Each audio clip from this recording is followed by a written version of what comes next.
네, 한국 주식 경제 시황.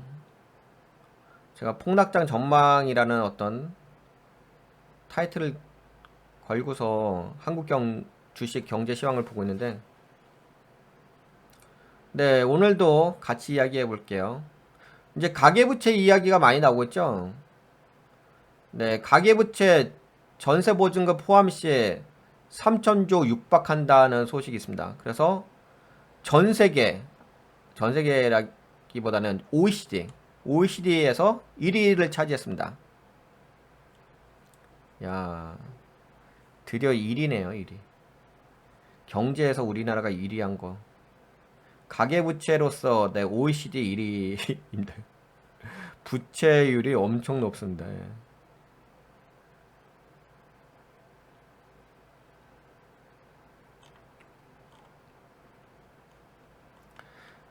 지금 그냥 전세보증금을 빼고서 한다면은 네, 전 세계 2위, 3위를 달리고 있습니다.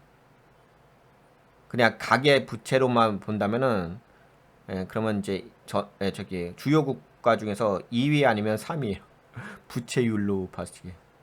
근데 이제 여기 보시다시피 전세 보증금까지 포함하게 되면은 3천조에 육박하거든요. 그렇게 되면 이제 OECD 1위입니다.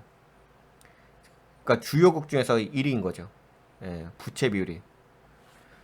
예, 1위 했습니다. 1위.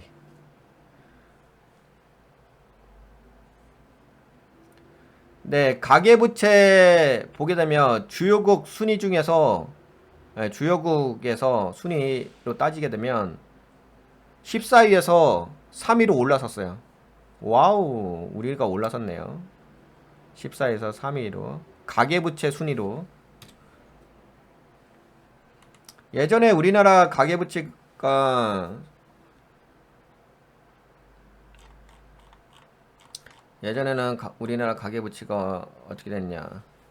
네, 2010년에는 네, 주요 국가 여기 BIS 국제결제은행 조사 대상국 43개 주국 나라에서 중에서 네, 2010년에는 14위에 불과했지만 네, 10년여 만에 지금은 네, 세 번째로 높은 10단계를 뛰어넘으면서 3위를 차지했습니다.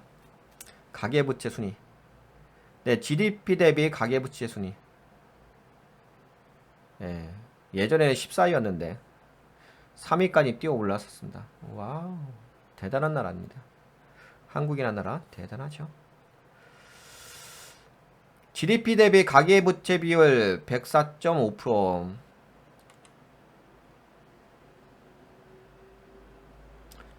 GDP 대비 가계부채 비율 104.5%.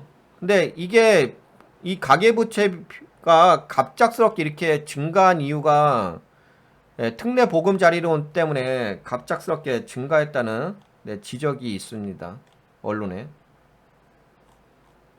그동안 가계부채이 뭐 나름대로 좀 마이너스까지 했는데 최근에 특례 보금자리론 하면서 가계부채가 여기 급속하게 막 증가해 버리죠.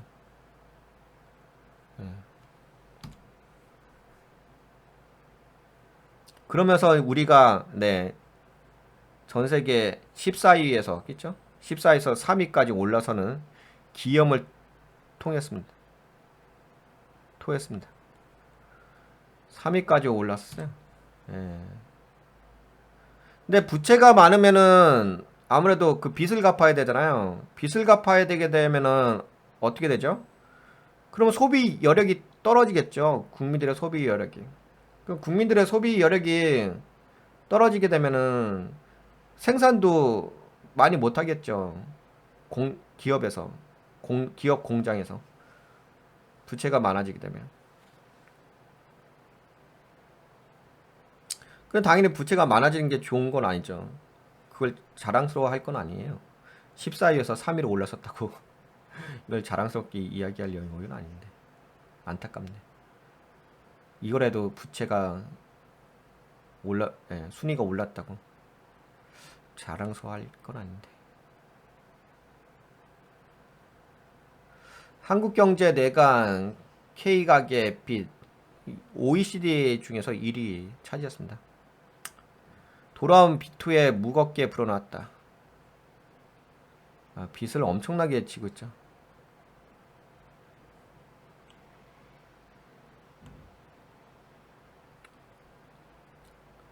더욱 비관적인 통계도 있다. 한국경제연구원은 전세보증금까지 고려할 경우 지난해 국내 가계, 이것도 지난해 얘기하는 거예요. 지난해 가계부채가 지금은 더 많이 늘어났겠죠. 현재까지는 뭐예요? 이거 지난해 기준이야. 여기 써있잖아. 고려할 경우 지난해 국내 가계부채 2,925조 원에 달한다고 주장했다. 이 경우 가계부채 비율은 156.8%로 OECD 경제협력개발기구 중 가장 높다. 1위 차지했어. 1위.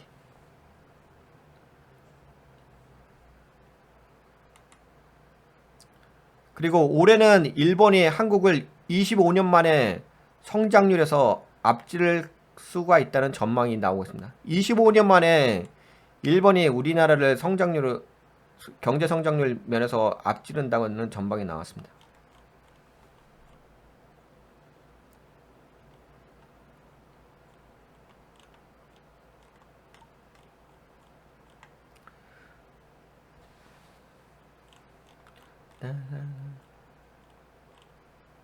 올해 1.4% 예상되죠. 예전에는 2021년에 4.3%였는데 경제 성장률이 여기 있네요. 올해는 일본이 한국을 25년 만에 경제 성장률에서 앞질 수 있다는 전망마저 나오고 있다.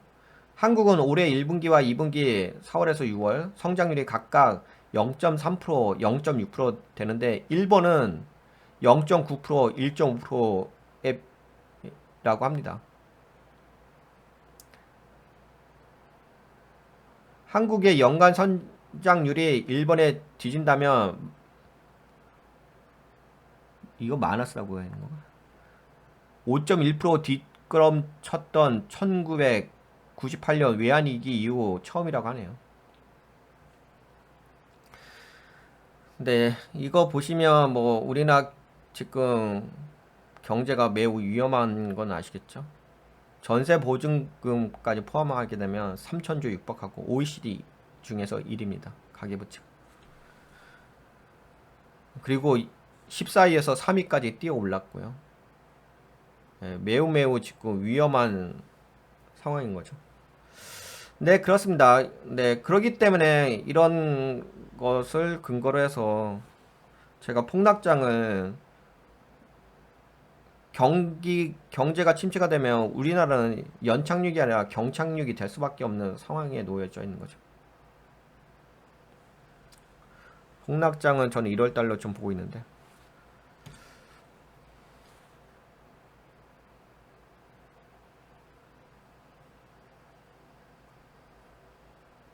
네, 경기 침체.